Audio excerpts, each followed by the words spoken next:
Ito mga kaibigan yung isang dahilan kung akala nyo bakit sira ang inyong electric kettle. Dahil po dito mga kaibigan. Dahil po dito. Ano.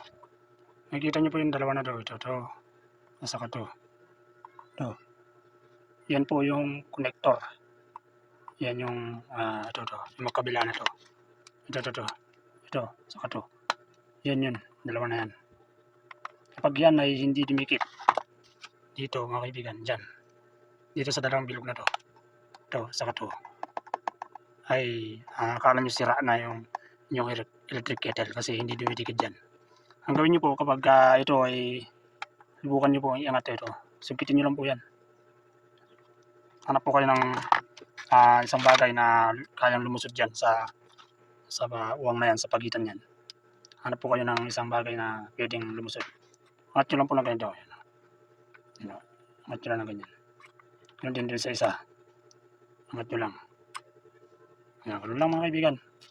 Sana nakatulong mga kaibigan. Tapos i-try nyo na pwede nang lumapat. Kasi pag hindi yung lumapat at akala nyo sira, kaya hindi ilaw itong inyong light indicator niya. Yun lang mga kaibigan. Sana nakatulong ang video na to. Like and share. Salamat po.